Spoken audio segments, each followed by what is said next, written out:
2008, it became enormously popular, and it spawned a series of sequels. There's the Go-Giver Leader. There's the Go-Giver Influencer, which is not about how to be on Instagram. It's about how to have genuine influence in the world. There's a Go-Giver book about sales. But when the first Go-Giver book, before it came out, when the manuscript of the first rough draft peeled off my desktop printer and landed with a swoosh on my desktop, Ana picked it up and read it. She was the first person on the planet to read the manuscript. She read it and she said, "This is great. This describes how we are together. This would be a great book on marriage." So she had the dream for it. Welcome to episode 193 of the Linch Will Leader podcast, where we sit down with some of America's greatest leaders and find out how they have learned to lead with their faith out in front. If I've never met you before, my name is Mike, and it is my honor to be on this spiritual leadership journey with you as we're all seeking to be the leaders that we were created to be in the spaces and places that God has put us. Well, 2023 has been a banner year for the podcast. We have met so many incredible people from literally all walks of life, and we find out it is not uncommon to find people that are trying to be just like you and just like me and live out their faith every day. And what I don't ever want to happen is for you to miss an episode. Every now and then you'll see a name that you recognize and you click on it and you listen and you're like, oh, that was great. But then there's a name you may not know, but their episode may be just as rich, if not more, than the name that you knew. So make sure you subscribe on Apple iTunes, Spotify, YouTube, wherever you're at, whatever platform you listen on, go ahead and hit the subscription. It is the easiest way to follow along. And while you're there, if you can leave a rating and review, it helps a ton with other people finding their way to us. Well, we all know leadership is about what most people see out in front. But the reality is we all go home in the evenings. We all leave work. We leave our place of employment. We go home. The question is, are we leading well there? Today, we get to sit down with a special couple, John and Ana Mann. John has co-authored over 30 books, some New York Times bestsellers. Amazing man. He and Bob Berg splashed on the scene with their book called The Go-Giver. It's a phenomenal book. And he and Ana have followed it up with The Go-Giver Marriage, where they peel back the layers of life and talk about the 5 secrets that we all need to know to have a great marriage. It is a phenomenal conversation, and it's one that you are going to be better for having had with us. So I don't know where you're listening from today, but I want you to do me a favor, and I want you to pull up a chair, and I want you to listen in to my conversation with John and Ana Mann. Well, John and Ana, it is such an honor to welcome you to the podcast today. It is so great to have you guys. Absolutely. Same here. Thank you so much for having us. So fun. So tell me how your lives connected. We're going to be talking a lot about marriage today. Walk us back and tell us how the two of you found each other and how this whole story of the Mann family began. Who's first, sweetheart? I think it's you, huh? I'll lead. Yeah. We actually met at a business event that had over 8,000 people there. So it was very unlikely that we would meet. And but there was a very small group of Christians in this business event that had scheduled a little church gathering together. So we met at church, and in this gathering, there was a circle, and we ended up sitting next to each other in the circle. So we ended up getting to know each other briefly in that moment. And then later in that same week at this conference, we went out for what we called the tall bottle of water, because we neither one of us are really drinkers. So we shared a bottle of water and had a long conversation about faith and how it intersects with business and with leadership. which was very much John's theme at that time in his life. He was doing a lot of speaking on leadership. The piece that Ana has left out of the story is that when we first sat down in the circle, and in that particular business context, Mike, I was a speaker and I was kind of a known figure, and so I was easily identifiable. And Ana had read a bunch of my articles in magazines, my editorials. I had a monthly column, and we sat down. She said, "Oh, I love your articles," and I thought, "Yeah, that's what they all say." And she said, and then she started citing specific titles and quoting from the articles, and I went, "Oh, now she shows uncommon intelligence. I have to pay attention to this woman."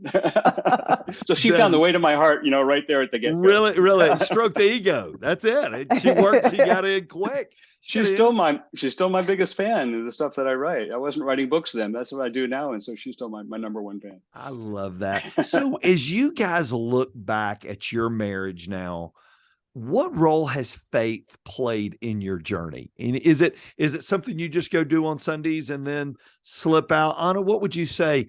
How have you seen faith become a real foundation for the two of you? We are both people who choose to see whatever's happening as a path that we're supposed to be on. So we've had tragedy in our lives, and we've had great blessings in our lives. But in all circumstances, we are quick to gather together and pray about whatever's going on. And we're also really quick to give the glory where it deserves to be, if you will. I especially feel like John is really somebody who always steps out of the way and doesn't take the glory. In any situation. He's always handing it off as a blessing and something that we know easily could have gone a different direction. I would add to that, in our relationship, I think one of the secrets, I guess you could say, to our flourishing together as a couple over the years, because as Ana said, we've been through difficult times. We've been through some of the stresses that can typically break the back of a relationship, of a marriage. One of the things I think it's held us together and helped us thrive through difficulty is that we both have, really, I'd say, the habit, not just the practice, but it's become a habit of looking for the best in the other one, of seeing the best in the other one. And it's almost like, if I could see you the way God sees you, what would I see? Well, God has this enormous, boundless capacity to see the extraordinary in every individual, even people that we would think are despicable or worthless, whatever our judgments would be, those aren't his judgments. And so I try to look through those eyes when I look at Ana, and it actually doesn't take much effort because she's so wonderful. But I think we do that we instinctively, automatically, and now habitually. We look for the best in each other. And I think that's probably the foundational level of what's made our relationship so fruitful and satisfying. That is so good. I'm glad you brought that up because, ultimately that's how Scripture sees us. God knows us at our worst and loves us there. And it lays such a ground level for marriage and something to build on. When did you guys discover, long before the Go Giver marriage book, I know there was the Go Giver series that was already going of incredible books. When did you guys discover we've got a passion to help marriages together? Because Ana, I know you do this for a living. When did y'all go, I think we need to team up and share with other people what we've learned in our journey? I love that question. I think it's yours, sweetheart. What do you think? No, it's yours. Oh, it's mine. Okay. You're the one that always tells exactly what happened to you. Okay. Well, so of course, as you mentioned, first of all, this has been Ana's calling, her passion since she was, before she was in grad school. She stepped out of grad school and into a practice of counseling marriages and working with married couples. And in one form or another, she's been doing that her whole life ever since. The original Go Giver book, simply called The Go Giver. It looks a lot like this book, only it's got a red cover. And that was a book that was really aimed at the business world and business communities, particularly small businesses, entrepreneurs, and so forth.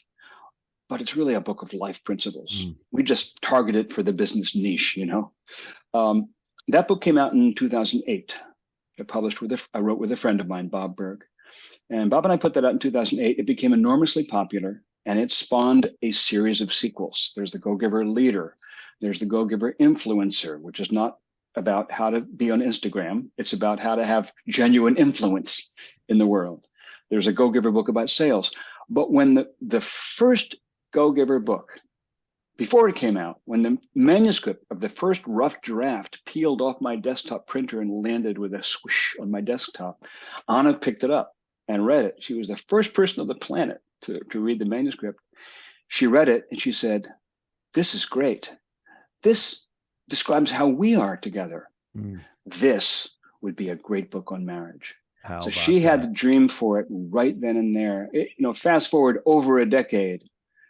We had other books to publish in the Go-Giver series. It took a while, but when the pandemic gripped the nation, the world, and we began to see how many people were so profoundly suffering, because we had a lot of couples who had said to each other, in sickness and in health and for richer and for poor, but they'd never said for 24 hours a day the same room. Yep.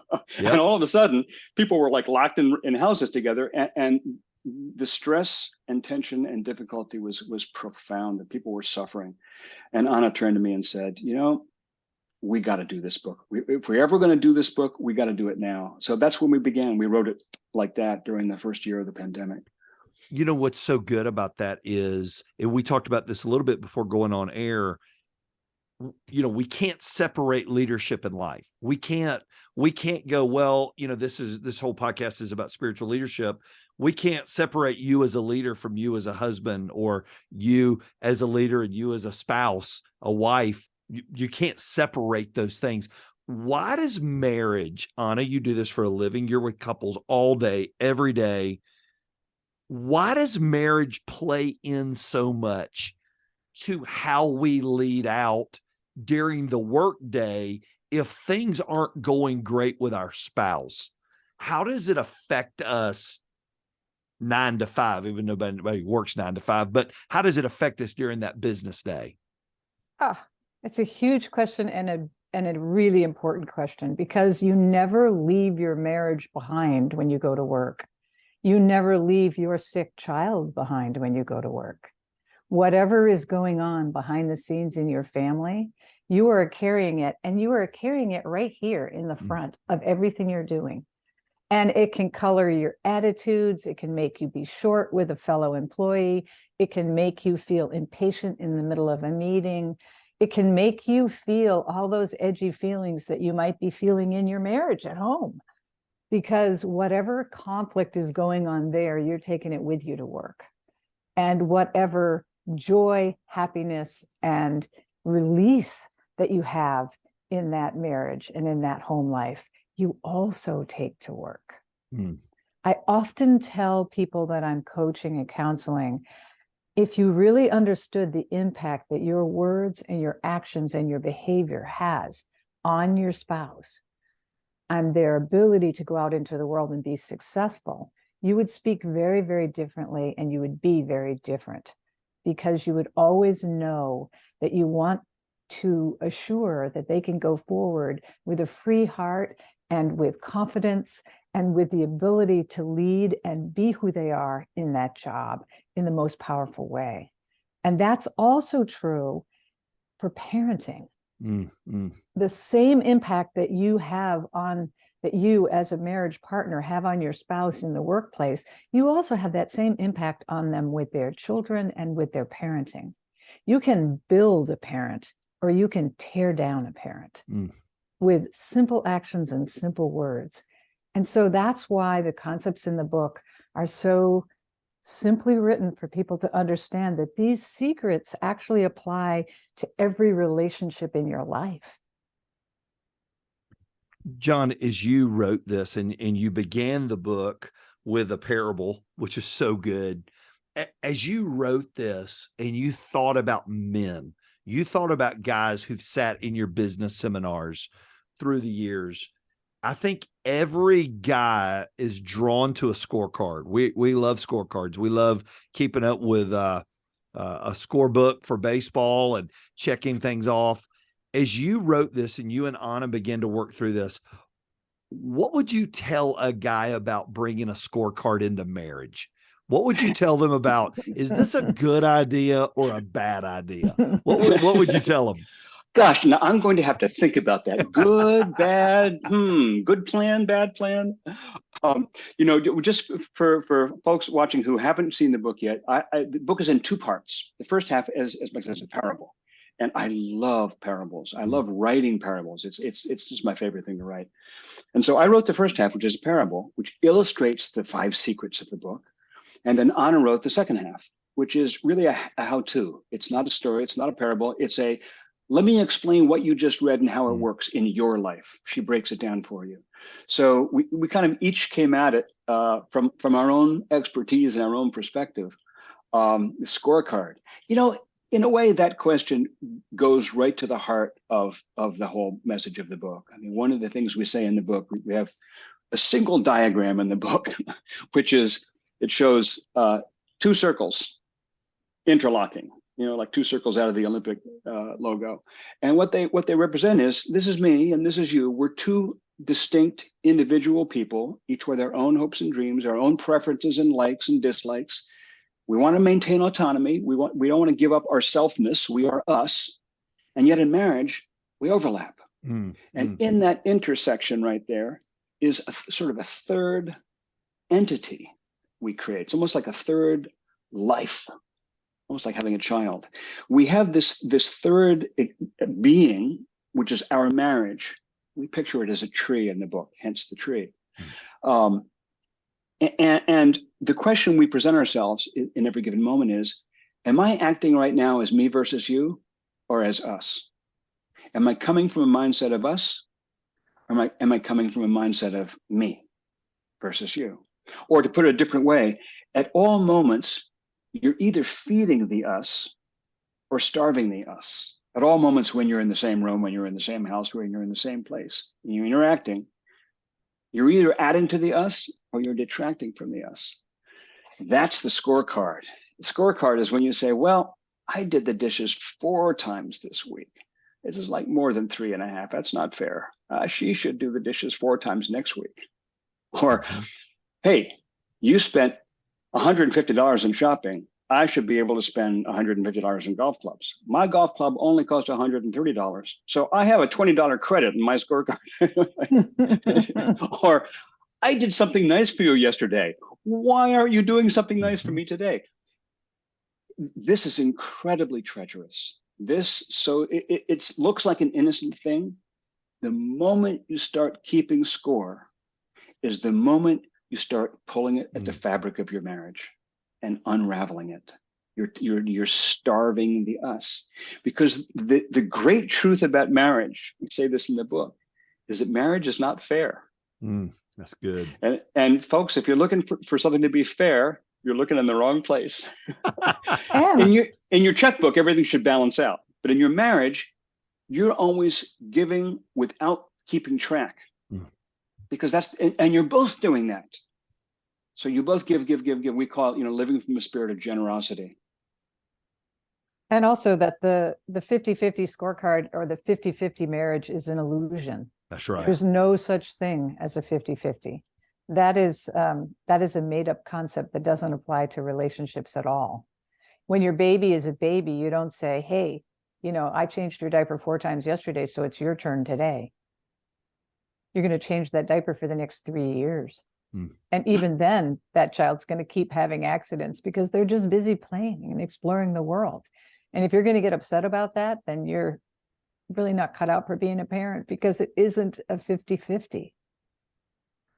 I was thinking about this too as I read the book and I was listening to you guys on some other podcast. These things don't just happen. You don't just end up with an us because you said I do at an altar. So I've done hundreds of weddings over my 30 years in ministry.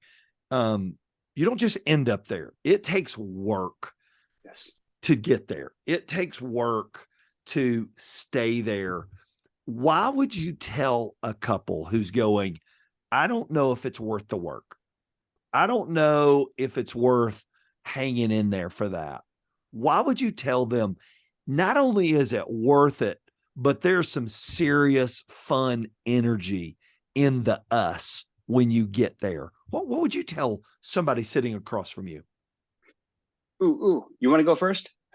Sure. There's so many things I would tell them. Number one is grow up and understand that, I mean, honestly, step into being an adult, because this isn't about being a child who just gets your needs met 24/7 because you want candy now. And second, I think that it's really important, once you start to identify your scorecard, where are the places that you're keeping score, that you start to modify that to understand that, it's not about your needs, it's about the needs of the us, it's about the needs of the other person.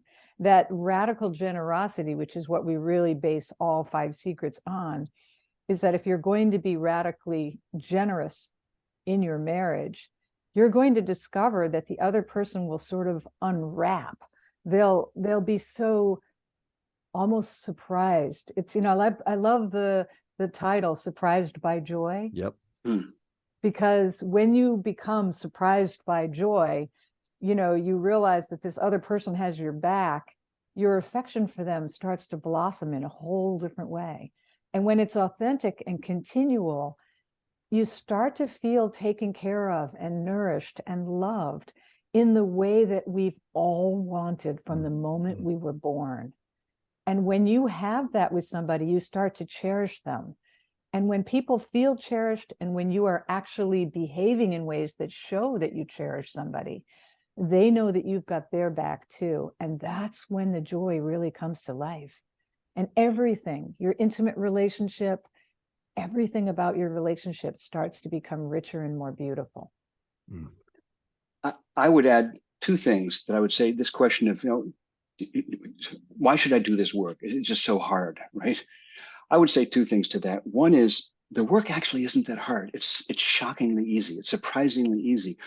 What's hard, or what can be very difficult, is untangling our own issues. Not the work on the marriage, it's work on us. Yep.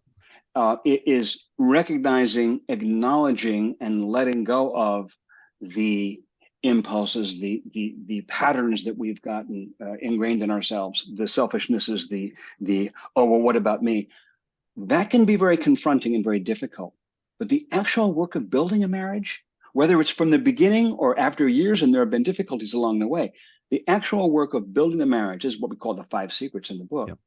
They're surprisingly simple actions you can do every day. They're not huge. They're not like, oh, we're going to go to a retreat for like 3 months and stop our entire lives and completely, spend hours a day rewriting our mission for life. No. Things you can do 5 minutes a day, 10 minutes. It's simple daily actions. The biggest changes are created by the simplest actions repeated day after day after day after day. The work isn't actually that hard. But here's the other thing I'd say. When someone is in a position of, my marriage is in trouble, and why would I want to put in the work, the excruciating work to save it, to change it, to put it back on track? We tend to come at that situation from a perspective of, to make this marriage work, I'm going to have to compromise. I'm going to have to find ways that I can get along with other person that are going to limit me. They're going to make my life somehow more confined or less. Like, I can't be the slob that I am because they're here too. I have to keep the kitchen neat because they exist with me, whatever it is. I have to compromise. As long as you're looking at marriage as a compromise, of course it feels like drudgery and work, because it's like, who wants to make their life less? What we say in the book is the purpose of marriage is in giving yourself to another person, you find an avenue for becoming the best you can be. This other person is actually the sort of God's secret weapon for bringing out of you your best that you would never bring out on your own. And I'll just give you a quick example. I've become a novelist. I'm having a blast. I feel like this is what God put me here to do, is to write novels. I would never have done that if Ana hadn't encouraged me to write novels. She used to say, hey, you'd be great at writing a novel. I bring a novel I just read and say, I just read this incredible book. And she'd say, yeah, that's really good. You could do that. I know you could do that. And I would go, yeah, I don't think so. And I did not believe it. I absolutely did not believe it. She saw something in me that I didn't see in me. And now it's become real. And I'm so thrilled. And if it weren't for her, I would have missed that. My life wouldn't have gotten to that juncture. So yeah, that's what marriage holds out. It's not just companionship and joy and security and fun and all those things that we can get from marriage. It's also the prospect of becoming your greatest self. That's so good. You guys bringing the illustration of bringing suitcases into marriage, and every couple that I've met with over 30 years now of doing weddings, I talk about, you both have a suitcase, but we've got to leave with one suitcase. And we use a phrase in there, and the phrase is, if you'll work at your marriage as you go, you don't have to work on it later. But if you don't work at it, you will end up working on it.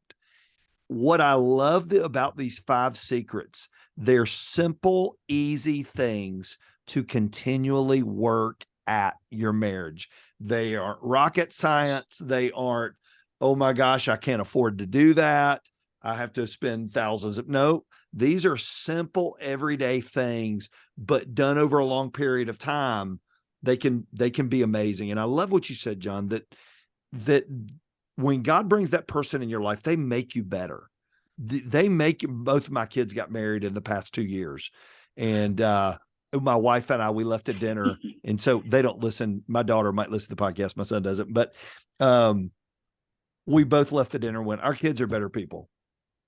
They're better people and I love them. They're great kids. But the people they met brought out the best parts of them.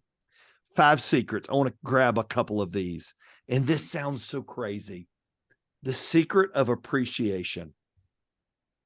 Now, that sounds like that's something that just should happen, but it doesn't, does it, Ana? The people that come in and Zoom in with you, or they do group sessions with you, or they're sitting on a chair in your office. Why is appreciation not more normal than it should be? What would you say? The reason is because so many of us grew up under criticism. We grew up with parents who, when we didn't measure up, they made sure to tell us. And that happened frequently for most of us. And I say this because as much as we love to impact marriages, we really love to impact parents. And we are currently working on a book on parenting in the same vein. And it is because when you grow up under criticism, you become a criticizer. You become the person who looks at the glass as half empty and is unhappy that this other person isn't filling it up.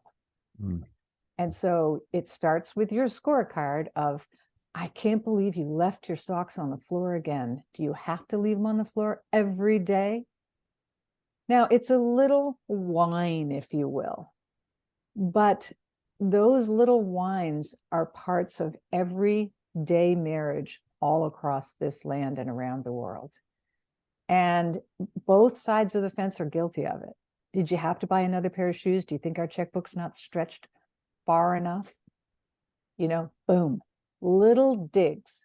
And they are meant to rein somebody in, or they're meant to sort of be a correction or to give them perspective, perhaps. But really what they are is flat out criticism. And when you criticize, which is the opposite of appreciate, there's no room for appreciation. You're not appreciating in that moment. And I dare say you cannot approach appreciating that person in the next 10 minutes, because they're going to say, oh, now you're going to say something nice to me? After you just told me I wrecked the checkbook again. So, it's like everything's a conversation, but when it comes to appreciation, it's the most profound need that we have, even as a baby. As a tiny baby, having somebody staring down into your face, telling you that you're the most beautiful baby on earth, and tickling your sides and just being delighting and watching you coo and be happy. That is what we all desire. We all want to be seen. We want to be heard. We want to be understood. And most of all, we want to be appreciated and loved from that place. How does somebody overcome that? How does somebody who's been in a negative pattern They grew up that way. They grew up with the mom with their hand on a hip when you walked in the door, and buddy, they were drilling you as soon as you walked in. How do they make positive steps to replace that critical spirit with an appreciative spirit? They set an alarm on their phone for 5 times a day. And when the alarm goes off, they send her a text message. They send her a note on the kitchen counter. They stop her in the kitchen and say, I never tell you, but you always look so beautiful. And, it's like, I think of it as effortless for you. Like, even without makeup on, in your sweatpants, you look amazing, but I never tell you. So I just want to take this moment to let you know I think you're beautiful. And it's like, it's a little thing, but you know what? Low self-esteem and body image issues and all of that, those are massive for women. Every single billboard in America is telling us that we're too fat, we're not slim enough, we don't have the right jewelry, we're not wearing the right makeup. And by the way, how come you haven't gotten hair extensions yet? Because everything is telling women that they're not okay. Every message. And the same is true for men. I love seeing men get into men's groups that are about stepping up and taking power and building each other up to take power and be powerful. Because every man needs and wants to be powerful. He wants to have impact.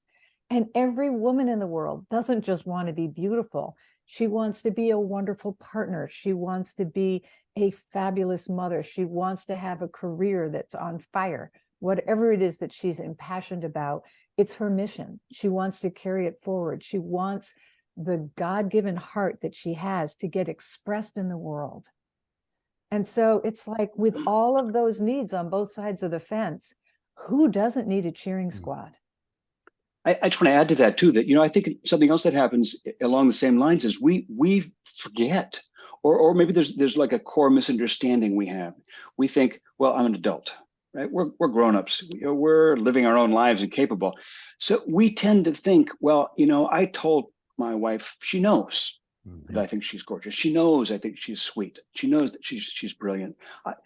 He knows. They know what we think about them. Yeah, they might know that, but it doesn't mean they don't need to hear it again. They do. They need to hear it every day. They need to hear it multiple times a day. And the reason is that inside each one of us, there's still that the germ of that baby. There's still the little human being that needs to be constantly fed and nourished and told, we're great, we're wonderful, we're a child of God, we're a little picture of perfection in our hearts. When you do that, when you set Anna's 5 alarms a day, when you start just creating the habit of telling your spouse what you think he or she, why they're so magnificent, what you're doing is you're naming their best self. You're pouring into them your picture of their best self, of what's so wonderful about them, why you love them, why you're drawn to them, why you're so grateful that you're with them. You're pouring that into them. They need it. I don't care how secure and how confident we look on the surface, how professional and accomplished, inside, we all need to have that fed and reinforced. It's like physical nourishment. I'm full right now because I had a good breakfast, but that doesn't mean I'm not going to be hungry at dinner. I need to eat every day. Our souls are like that. They need to be fed every day. It's so funny because men and women get it at work. Like, every company is driven by taking care of customers, and they get it. They take care of if they're in sales, whoever they're selling to, they learn what they like. They learn the games they like. Why do you think we don't think that applies at home? Is it that we don't care? Is it people don't care? Or do they just assume home will just take care of itself? What are y'all's perspectives on that? I'm just going to say quickly, the latter. I think you nailed that. I think we think it'll take care of themselves. What Ana and I say in the book is love is not some revelation. Love is not some one-time event that happens out of a cloudburst. Love is a practice. It's a thing you do every day. It's like fitness. It's a practice that you just practice every day. And we forget that. We assume, they know. She knows how much I love them. I don't need to tell her. And in the 5th secret, which is the secret that we call grow, and grow is about personal growth. personal growth is about overcoming the things that have really halted you. When people get home in their primary relationship away from work, they want to literally fall back on the couch, either look at their phone or look at a television show, or somehow uncouple and let go. And in that place, we all fall into being the teenage son or the teenage daughter, or we fall into that place of wanting the environment around us to take care of itself and of us, and not have to give anything back. That's Because right. it's like, I gave at the office, damn it, what do I have to give here for? Where's supper? But at the same, exactly, where's supper? I'm sorry, Where's supper? sorry, just chicken in a bucket count. Yep. So it's like we're all wanting to fall into that place where we get caught in our childhood patterns. So an example I'll give you is, if you were a neglected child, you will often attract a partner who will neglect you, because it will replicate the very thing that you lived with all of your childhood and you're comfortable with. It doesn't mean it felt good when you were a child, and it doesn't feel good now. But you can sit around and blame all day long, or you can step into some leadership in your marriage and decide that you're going to behave differently. You're not going to just stay in this place where you're neglected. You're going to start to have more friendships, have more fellowship at church, do things specifically to be kind to your partner, husband or wife, in ways that are unexpected. To be generous in ways that are unexpected. Because when you're generous in ways that are unexpected, you can only do that. Like, if you're really generous for 20 times in a row and nothing's coming back from the other side, you'll find that the 21st or 22nd time, all of a sudden, your partner, husband or wife, will say, thank you for doing that. I wasn't expecting you to bring me a cup of tea in bed, but thank you for doing that. I really appreciate it. And then all of a sudden it's like, ooh, and it's a different way of deciding to be in the marriage. I often ask women and men, who do you want to be in the marriage? And the answers are often seemingly different according to men or women, but very similar. They want to be powerful, they want to be believed in, and they want to be not just lovable, but loved. That's who they want to be in the marriage. And so if you want to be loved, then be lovable. If you want to be powerful, then give endlessly, because it will be noticed. You are not a doormat. I've really not thought about this lately. When you were talking about coming home, we want to just take our foot off the pedal and go, oh, I'm home. My work is done, right? My work is done. And I heard a guy say years ago, and I don't remember where I heard it. If it's wrong, thankfully it's somebody else's idea. It's not mine, but I'm going to throw it out there. They said it was so interesting that in the Hebrew day, it began in the evenings, where our day begins in the mornings. But in a Hebrew's mind, a Jew back in the day of Jesus' time, their day began at night. And I wonder so much if we've mixed it up, where we're giving our leftovers in the wrong place to our children and our spouse. My wife and I are probably where you are. Our kids are grown. It's just the two of us now. Yeah. It's very different than it was all the years with two kids running around and needing us to drive them places. But the marriage piece is even more important than it's ever been, because it's just the two of us. We don't have kid stuff to talk about all the time. Thankfully, we don't have another wedding to pay for. That's what we're very thankful for that. But that grow part is a personal choice. How important is it that I'm my best for this person? I want to ask you a question.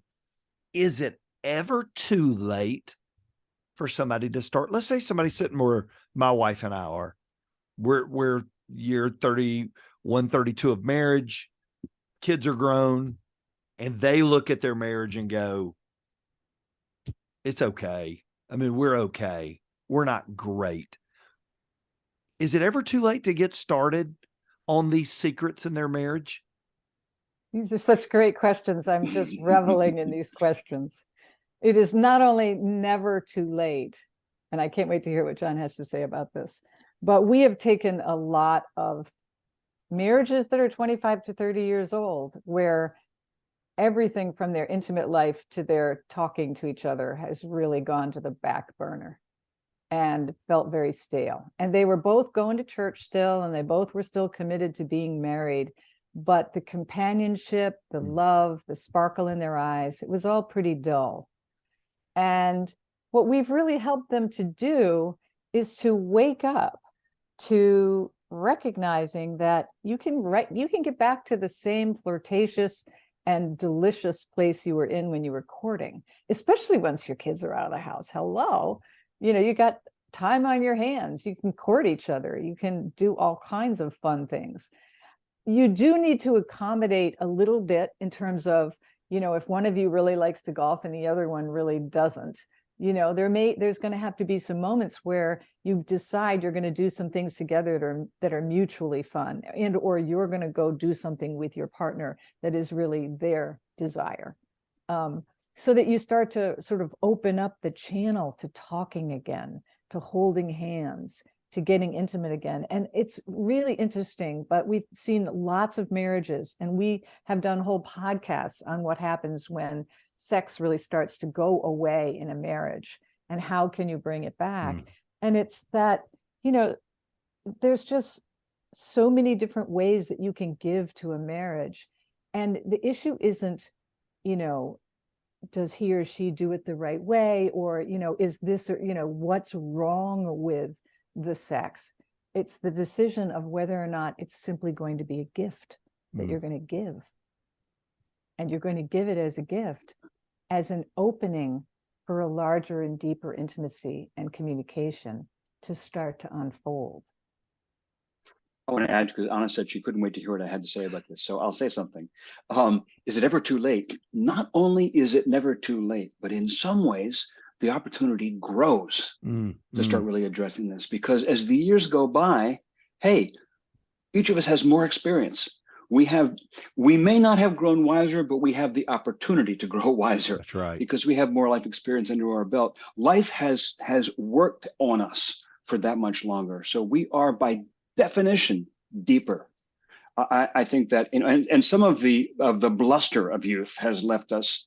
And so we by temperament tend to be a little more reflective, tend to be a little more introspective. I think the capacity to start looking at these things actually grows with age.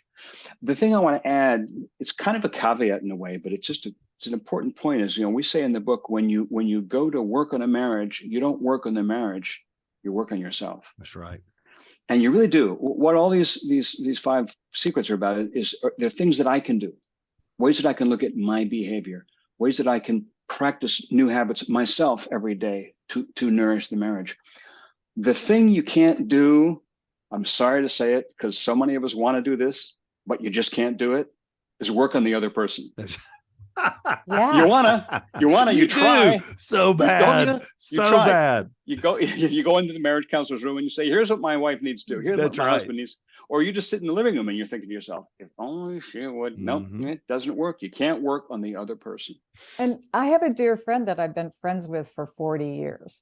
And a lot of time when we would talk, she would complain about how cranky her husband was and how difficult he had become in his later years. And it was an interesting conversation, because the more and more I would dig and ask questions, it became clear that she really was the criticizer in chief. And he was backing up and feeling cranky. Yep.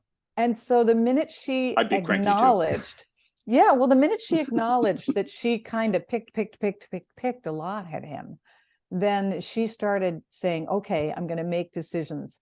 And it took setting an alarm on her phone, because she would be like, well, I forgot. I don't know. I just forgot yesterday, and she'd be cranky about it. And I was like, you can't forget. If you're going to make appreciation versus criticism your mode of operation, then you have to decide to appreciate multiple times a day.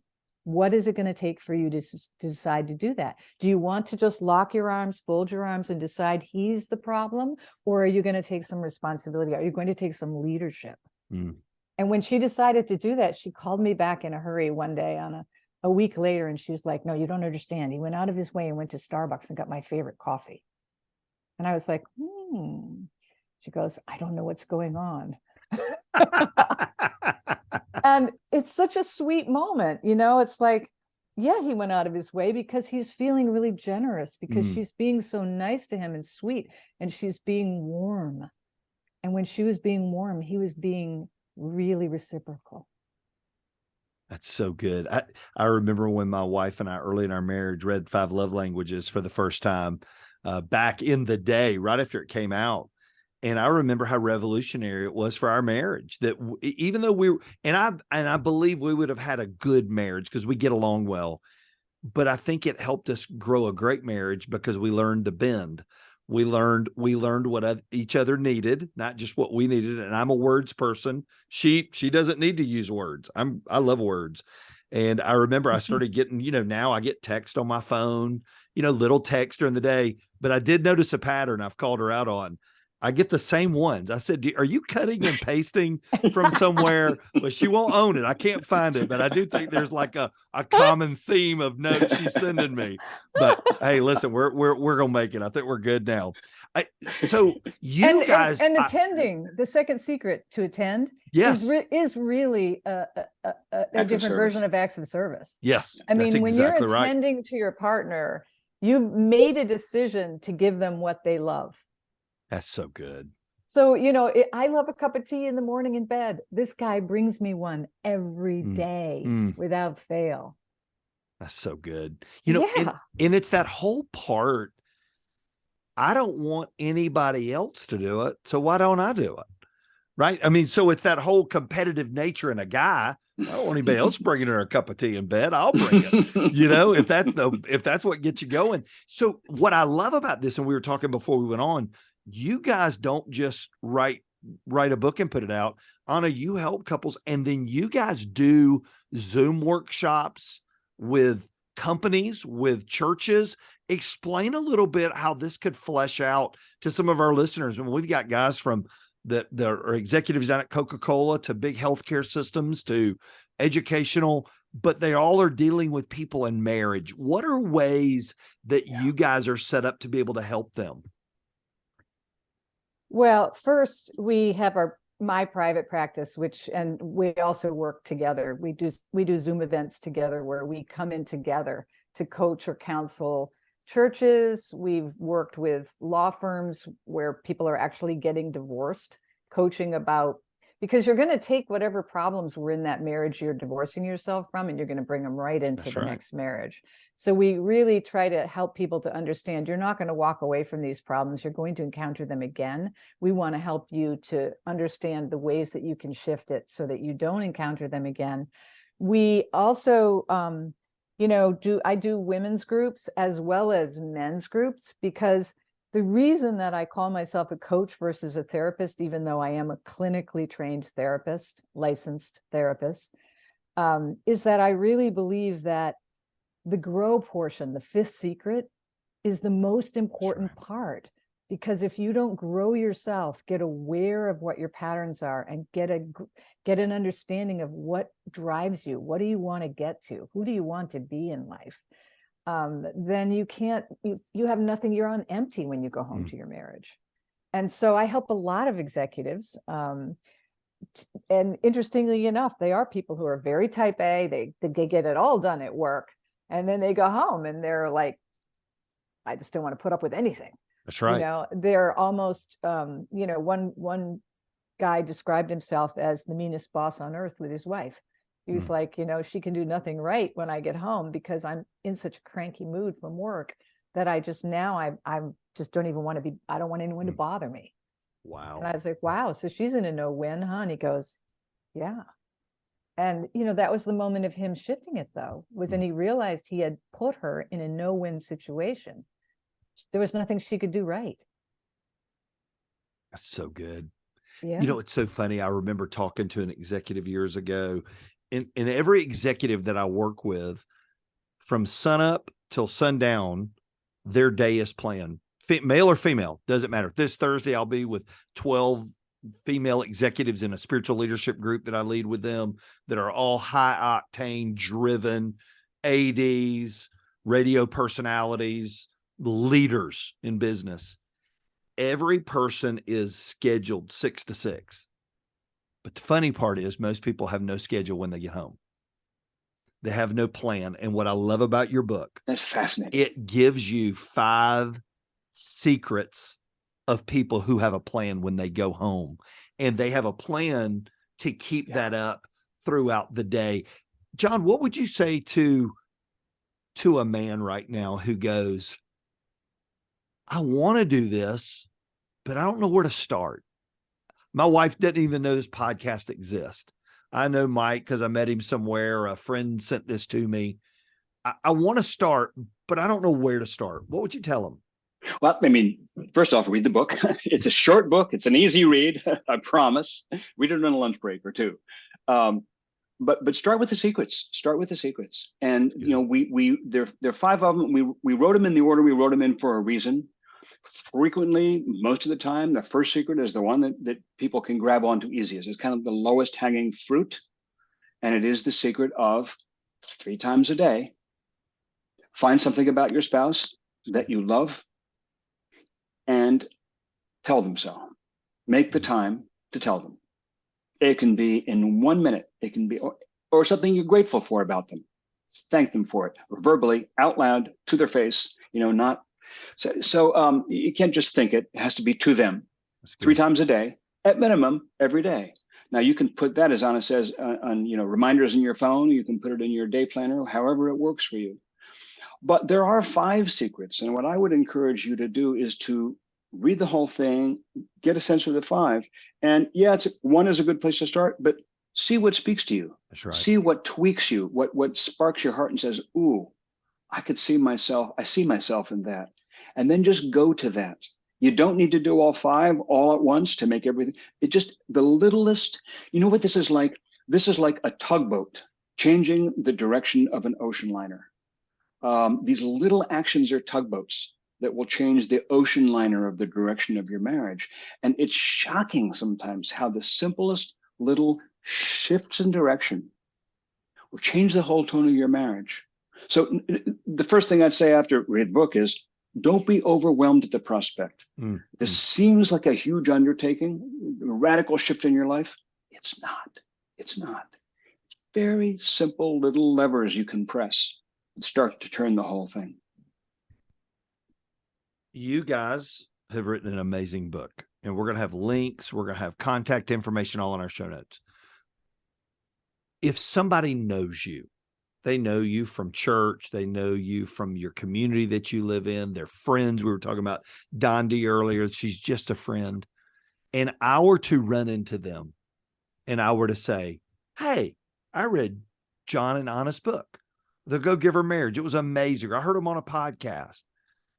And she were to describe the 2 of you and your marriage, Dondi, any other friend, what would you want them to tell me about the 2 of you and what your marriage is like? You first, my love? No, go ahead, John. I'm dying to hear what you think Dondi would say. Well, I know what Dondi would say. Actually, I'll tell you what they do say. And it was Yeah. part of what spurred us to write this book, what they've been saying for over a decade. What people say about us is they are so insanely happy together. Why are they so ridiculously happy together?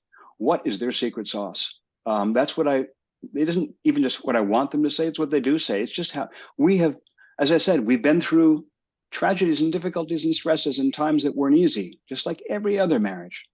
You know, we don't live a life of rainbows and unicorns, but through it all, we just seem to get more in love and happier with each other. We just have a blast with each other.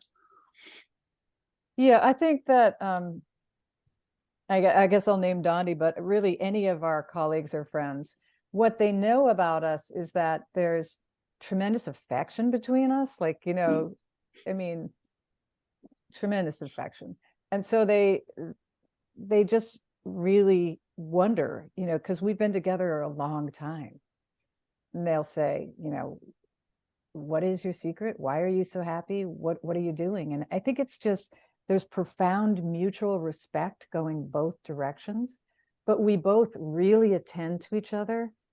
Words of affirmation and appreciation are very powerful in our lives.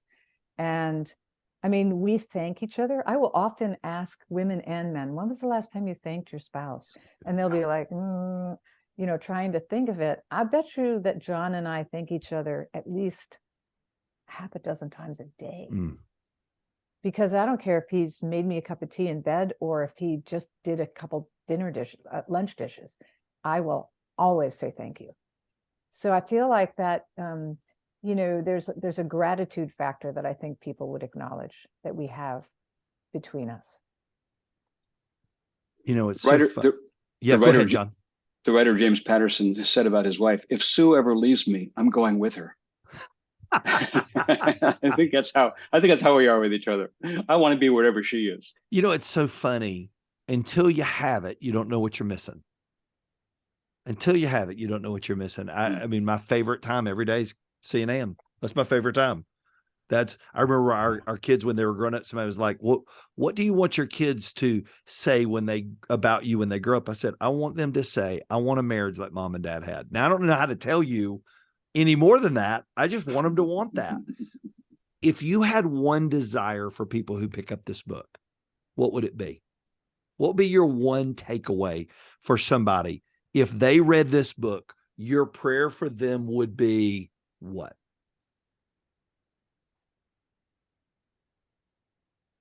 Understand that the way your marriage changes is that you change.